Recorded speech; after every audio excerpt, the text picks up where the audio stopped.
un pequeño resumen de lo que vimos la clase pasada, que fue la clase presencial. Si necesitan que reforcemos algo, me avisan y los reforzamos. Vamos a trabajar ahora con conjuntos, pero conjuntos numéricos específicos, con conjuntos numéricos que ustedes ya trabajaron toda la vida. Vamos a trabajar con el conjunto de números naturales, con el conjunto de números enteros, números racionales, irracionales y por último el conjunto de números reales. Hacemos un repaso de cada uno de los conjuntos para poder después trabajar con las operaciones. Conjunto de números naturales. ¿Se acuerdan cuáles son los números naturales o la característica especial de los números naturales?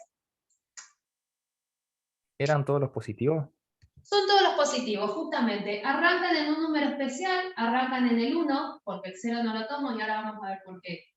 Tenía los positivos, y para indicar que esto continuaba con la misma formación poníamos puntito suspensivo. Este conjunto lo indicábamos por extensión, y la característica es que un número es natural si lo uso para contar. Por eso, el primer elemento de mi conjunto es el número 1. ¿Por qué? Porque yo no arranco a contar desde el 0. No cuento con los negativos. Por eso es 1, 2, 3, 4 y sigue. ¿Cómo identificamos entonces si un número es natural? Porque lo uso para contar. Después les agregaron otros números que se llamaban números enteros. ¿Cómo sabía que un número era entero? No tenía qué.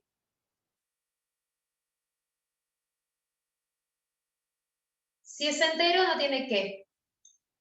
Piensen. Decimal. Exacto. O sea que esto sin parte decimal. Sin parte decimal, sin coma, parte decimal nula, como más les guste decirle. ¿Y acá qué hacíamos? Teníamos todos los positivos, agregábamos los negativos y el 0. O sea que esto venía del menos infinito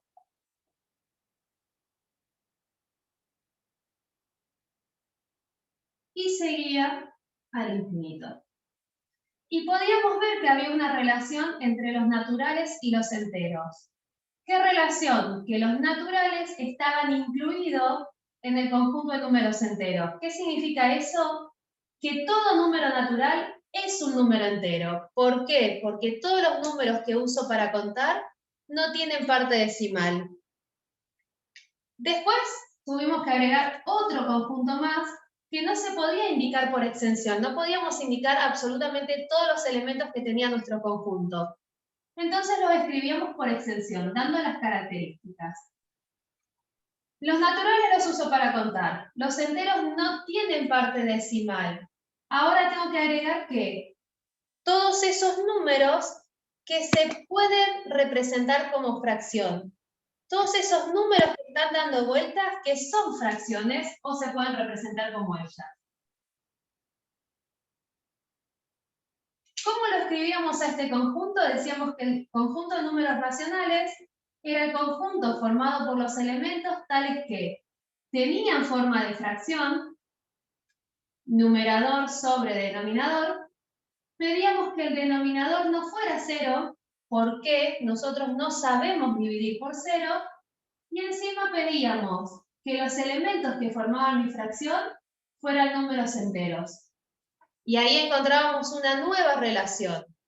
Dijimos que los naturales están incluidos adentro de los enteros, o sea, son parte del conjunto de números enteros. Y ahora podemos decir que los números enteros, como se pueden representar como fracciones de denominador 1, son números racionales. ¿Vamos bien hasta ahí? Sí. Perfecto. Obviamente, no todos los números se pueden escribir como fracción. Solamente hay dos grupos de decimales que se pueden expresar como fracción. Ya sé que los enteros son fracciones. Si los enteros son fracciones, los naturales también. ¿Cuáles son esos decimales que se pueden representar como fracción? Los que conocemos como decimales exactos y los que conocemos como decimales periódicos. Decimales exactos, los que después de la coma tienen una cantidad finita de elementos. Por ejemplo, el 2,3 o el 4,99. esos decimales se llamaban exactos. Y los periódicos eran los que después de las comas tenían algo que se repetía y se repetía y se repetía constantemente ¿hasta dónde? Hasta el infinito. El famoso 0,333333, que nosotros para indicar que ahí había un periodo usábamos algo especial. ¿Se acuerdan que le poníamos al 3 para decir que eso se repetía y se repetía y se repetía? El arco. El arco, exactamente. Y dentro de los decimales periódicos teníamos también dos subgrupos, los periódicos puros y los periódicos mixtos. Los periódicos puros son aquellos que toda la parte decimal se repite y se repite y se repite, como por ejemplo el 0,3 periódico. Y los periódicos mixtos son una mezcla entre los exactos y los puros. Hay una parte decimal que no se repite y hay una parte decimal que sí se repite y se repite y se repite. ¿Se acuerdan cómo pasar cada uno de esos a fracción? ¿O quieren que después que terminemos de ver los distintos conjuntos recordemos eso? Después, profe. Dale, porque eso lo vienen trabajando desde el segundo año, pasar decimales a fracción. Después lo recordamos para que quede igual, está en el cuadernillo. Repetimos. Naturales los uso para contar. Enteros no tienen parte decimal, así que los naturales son enteros. Racionales son todos aquellos que puedo escribir como fracción. Por consiguiente, los enteros son racionales. Y hay otro conjunto, que es aquel conjunto formado por todos los números decimales que quedan dando vuelta que no son fracciones. ¿Cómo lo llamamos a ese conjunto? Y si este es racional y puede ser fracción, yo niego el racional, le digo que es el conjunto de números irracionales. Este es el conjunto de números irracionales. El prefijo y me niega lo que siga, así que esto es no son fracciones. Son todos los decimales que quedan dando vueltas que no se pueden escribir como fracción. Y ustedes trabajaron mucho con el número pi, el número e, raíz de 2, raíz de 3, raíz de 10. Todas las raíces que no tenían soluciones enteras, los llamamos números irracionales. Los decimales, por ejemplo, el 0,1, 2, 3, 4, 5, 6, 7, 8, 9, que eso sigue hasta el infinito, pero que no hay algo que se repite constantemente, no es un decimal periódico, no es exacto porque sigue hasta el infinito, entonces tengo que encajarlo en algún lado. ¿Dónde va a estar? Y dentro del conjunto de números irracionales. Y por último, trabajamos con el conjunto de números reales, que hasta el momento es el único conjunto de números final que nosotros conocemos. Para nosotros los números son todos reales, todos. ¿Y cuál era el conjunto de números reales? Era la unión o el conjunto formado por la unión entre los racionales y los irracionales. ¿Qué significa esto? Que para nosotros todos los números van a ser o racionales, o sea, los puedo escribir como fracción, o irracionales. No va a existir hasta el momento otro número que no sea real. ¿Dudas hasta acá? No. Perfecto. Seguimos entonces. A nosotros nos interesan obviamente las operaciones dentro de los reales. ¿Cuáles son las operaciones que creen que vamos a trabajar? También, hasta el momento nosotros conocemos 6 operaciones, de las cuales 4 las denominamos operaciones básicas. ¿Cuáles son las operaciones?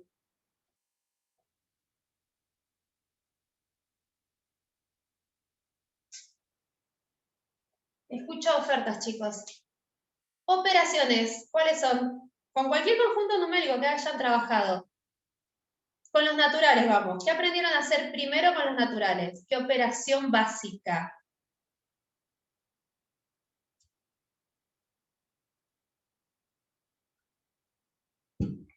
¿Saben lo que es una operación?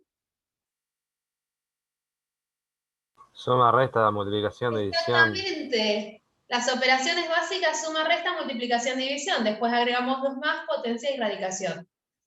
Suma, vamos a repasarlo de manera oral No vamos a escribir las operaciones de suma, resta, multiplicación, división, porque son muy básicas y ya las tienen recontra trabajadas y creo que se las saben recontra bien. ¿Cuáles son las propiedades de la suma? Primero, la suma es una operación de cierre. ¿Qué significa? Que si nosotros tenemos dos elementos reales, cuando los sumemos, el resultado va a ser real. Eso significa ley de cierre. Vamos a decir que la suma es conmutativa. Da lo mismo hacer A más B que B más A. Es asociativa. Cuando estamos sumando, nosotros podemos ir asociando de a dos elementos. Y podíamos asociarlos como nos gustara. ¿Por qué? Porque es conmutativa, así que yo eso lo puedo hacer sin problema.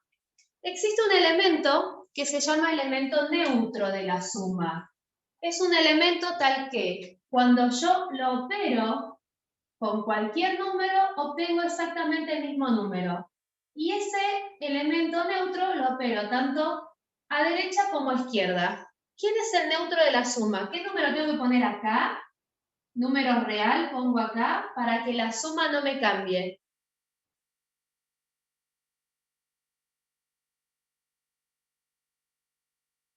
El 0. El 0.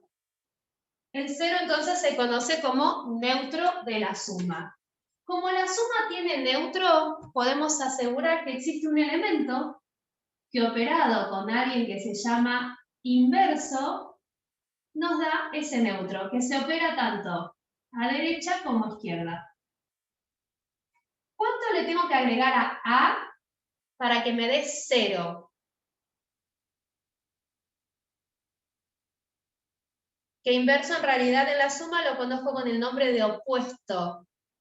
Si tengo un 2, ¿cuánto le agrego al 2 para que me dé 0? Menos 2. Menos 2.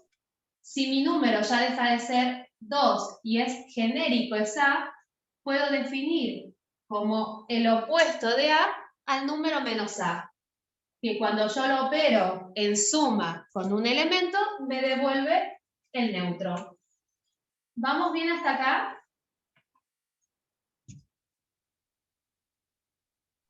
Sí. Bien. Como tengo un elemento que se llama opuesto, vamos a definir una nueva operación que va a ser la resta. La resta es una ley de cierre, lo mismo que dijimos recién. Cuando restamos dos elementos reales, el resultado es real. No es conmutativa, no da lo mismo hacer 2 menos 3 que 3 menos 2. Si no es conmutativa, no es asociativa. Si no es conmutativa, no tiene neutro, porque el neutro me tiene que verificar a ambos lados. Si no tiene neutro, tampoco va a tener inverso. Así que solamente la resta cumple que es una ley de cierre. Después aprendieron otra operación que era una suma reiterada y le dieron un nombre especial. ¿Cómo llamaron a esa suma reiterada? Para no sumar un montón de veces, definieron una nueva operación que se llamaba multiplicación. La multiplicación cumple las mismas propiedades de la suma. ¿Por qué? Justamente porque es una suma reiterada. No tengo muchas opciones con eso. Es ley de cierre. La multiplicación de dos elementos reales me devuelve un número real. Es conmutativa. ¿Se acuerdan que siempre dijeron que el orden de los factores no altera el producto? Significa eso, que da lo mismo hacer A por B que B por A. Es asociativa, nosotros podemos asociar de a dos elementos para ir multiplicando. Tiene un elemento neutro tanto a derecha como a izquierda. ¿Por quién multiplico? Cualquier elemento, ¿por quién lo multiplico para que me dé exactamente el mismo elemento? ¿Por cuánto multiplico? ¿Quién es el neutro de la multiplicación? Por 1. Por 1. Como tiene neutro multiplicativo, vamos a definir algo que se conoce como inverso multiplicativo, que cuando multiplico un elemento por su inverso multiplicativo, me devuelve el neutro, tanto a derecha como a izquierda. Volvemos con el número 2. ¿Por quién multiplico al 2? Para que me dé 1.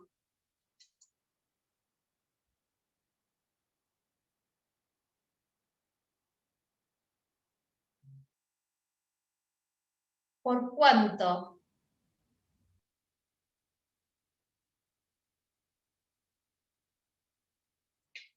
¿No se les ocurre nada? Por menos 2. Pero si yo lo hago por menos 2 me va a dar menos 4. Menos. ¿Dónde tendría que estar el 2 para que se cancelen y a mí me quede un 1? Acuérdense que los números reales también pueden ser fracciones. O sea que acá yo podría tener tranquilamente una fracción. 2 por un medio. Exacto. El inverso multiplicativo es el elemento dado vuelta. Y como es el elemento dado vuelta, definimos una nueva operación que es la división. Aclaramos. Todo número real tiene inverso multiplicativo excepto el 0. Porque no puedo hacer 1 sobre 0 porque acuérdense que la división por 0 no está definida. Como acá tenemos este inverso multiplicativo, definimos la división. Y lo mismo, la división es una ley de cierre, no hay ningún problema con eso. Es conmutativa, da lo mismo hacer 2 dividido 3 que 3 dividido 2.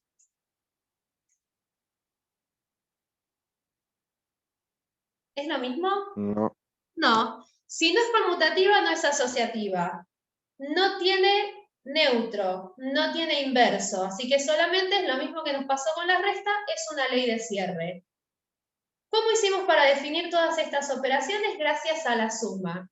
Gracias a la suma definimos la resta por el elemento inverso. La suma reiterada es un producto, o sea, le doy un nombre nuevo, lo llamo producto. Y gracias al inverso multiplicativo definimos la división. Ahora vamos a recordar, estas sí las vamos a escribir, una nueva que era potenciación. Potenciación. La potenciación tenía 2 elementos. Y vamos a recordar qué es la potenciación. Estos 2 elementos se llamaban. El numerito chiquitito que me decía a mí qué tipo de potencia era tenía un nombre especial. ¿Cómo se llamaba?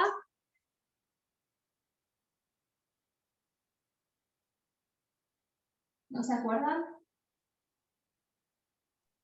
¿Exponente? Perfecto, porque viste que puse x. Y el número al que estoy elevando, el número que está siendo elevado, se llamaba ¿cómo?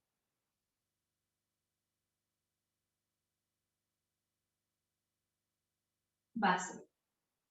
No se acuerdan, estamos mal. No importa. ¿Qué significaba resolver una potencia? Por ejemplo, 2 a la quinta. ¿Cómo encontrábamos 2 a la quinta? Lo hacemos con un ejemplo y después lo generalizamos. ¿Cómo encontrábamos 2 a la quinta?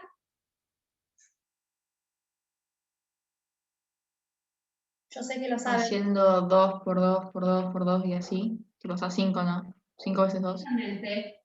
¿Cuántas veces? 5 veces. Multiplicaba la base por sí misma tantas veces como me indicaba el exponente. O sea que si en forma genérica tenemos a a la n, esto es a por a por a por a, ¿cuántas veces? N veces. ¿Por qué? Porque la potenciación era el producto reiterado de la base tantas veces como indica el exponente. Producto reiterado, o sea que es una suma recontra 1000 reiterada, que significa que esta operación también deriva de la suma. Una vez que ustedes resolvieron potencias, vimos distintas propiedades, que son las que vamos a trabajar más que nada ahora. Propiedades. Sabemos siempre que n, o sea, nuestra potencia, tiene que ser un número entero. Por ahora, solamente potencias enteras. Primer propiedad. Aclaro esto. Yo la voy a escribir con símbolos, pero cuando ustedes las tengan que enunciar, tienen que enunciarlas con palabras. No solamente los símbolos, sino que tenemos que agregar absolutamente todo. Primer propiedad y la más fácil. Toda base elevada al exponente 0 es igual a 1. 1. Perfecto. ¿Cómo se enuncia la propiedad? Lo que dijimos recién. Toda base elevada al exponente 0 es igual a 1. Por ejemplo, toda base, no me importa, menos 78 sobre 105 elevado a la 0 me va a dar 1. No me interesa quién es la base, no me interesa si es positiva, si es negativa, si es racional, si es irracional. Siempre que el exponente sea 0, el resultado va a ser 1. Segunda propiedad. Toda base elevada a la potencia 1 es exactamente la misma base. ¿De qué nos sirve esta propiedad que parece tan sencilla? Esta propiedad siempre nos va a servir para que nosotros veamos que todo número que no tiene potencia, en realidad sí tiene una potencia implícita, y esa potencia implícita es el 1. Acuérdense de esto porque cuando hagamos ejercicios con propiedades de la potenciación lo vamos a usar. Todos los elementos que no tengan potencia van a tener una potencia 1, siempre. Por ejemplo, y 5 a la 1 es lo mismo que 5, o 6 es lo mismo que 6 a la 1. No me interesa cuánto vale la base, mientras que el exponente sea 1, obtenemos exactamente la misma base. Seguimos. Tercer propiedad. ¿Cómo se enuncia? Producto de potencias de la misma base. ¿Qué hacíamos con los exponentes?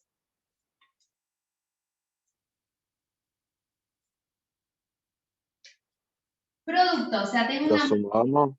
Lo sumamos. La base queda invariante, la base no cambia, y los exponentes se suman. ¿Cómo se enuncia la propiedad? Producto de potencias de la misma base, sumo exponentes. Acuérdense que si las bases no son iguales, yo no puedo aplicar la propiedad. Por ejemplo, 3 al cuadrado por 3 a la octava. El 3 queda, porque a la base no le hacemos nada, y nosotros ¿qué hacemos? Sumamos el 2 con el 8. 2 más 8, 10. Y ahí queda. No necesitamos resolver el 3 a la décima. ¿Por qué? Porque nos interesan las propiedades, no los resultados finales. Si en el producto de potencias de la misma base nosotros sumamos los exponentes, ¿qué va a pasar si en vez de producto tenemos división? Misma base, siempre misma base. Si no tengo la misma base, la propiedad no me sirve. Si en el producto sumo, en la división Resto. resto los exponentes. La base no cambia y nosotros restamos exponentes. Por ejemplo, 3 al cuadrado dividido 3 a la octava. El 3 queda y hacemos 2 menos 8 menos 6.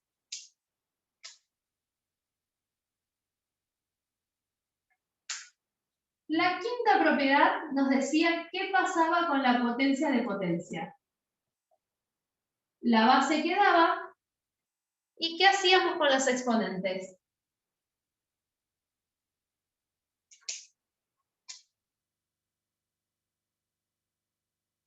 Potencia de potencia, multiplico exponentes. La base queda, no me cambia y multiplicamos. Por ejemplo, menos 3 a la cuarta, todo a la quinta. El menos 3 queda y nosotros multiplicamos 4 por 5. 4 por 5, 20.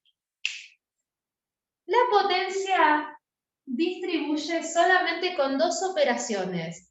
Solamente distribuye con el producto y con la división. No distribuye nunca ni con la suma ni con la resta. Esto es lo mismo que decir a la n por b a la n dividido b a la n. Que les quede claro que nunca, absolutamente nunca distribuye ni con la suma ni con la resta. ¿Por qué? Si yo tuviese, por ejemplo, 2 más 3 al cuadrado, quiero ver si es cierto que esto es 2 al cuadrado más 3 al cuadrado. Por prioridad, primero resuelvo lo de adentro de los paréntesis y después resuelvo la potencia. Si digo que distribuye, en realidad sería 2 al cuadrado más 3 al cuadrado. 2 al cuadrado 4, 3 al cuadrado 9 y esto me da 13. 25 no es igual a 13, así que esto nunca se hace. No se distribuye ni con suma ni con recta. Cuando pasen los apuntes a las carpetas, por favor, esto lo escriben y si es posible que lo pongan en un color muy llamativo, le pasan resaltador, para que no se olviden de esto. ¿Por qué? Porque lo que hacen después, cuando veamos el cuadrado y el cubo de un binomio, hacen esto. Dicen que esto es lo mismo que a al cuadrado más b al cuadrado, y es mentira. Yo no puedo distribuir cuando hay una suma o una resta. ¿Vamos bien hasta acá? Sí. Y la última, me falta una sola propiedad, ¿qué es lo que pasa con las potencias negativas? Dijimos que las potencias por ahora eran todos números enteros. Los negativos también son números enteros. O sea que tengo que ver qué pasa con las potencias negativas. ¿Se acuerdan qué pasaba con las potencias negativas?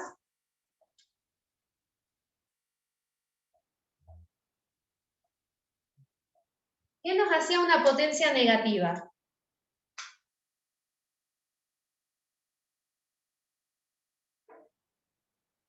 ¿Se acuerdan o no se acuerdan nada?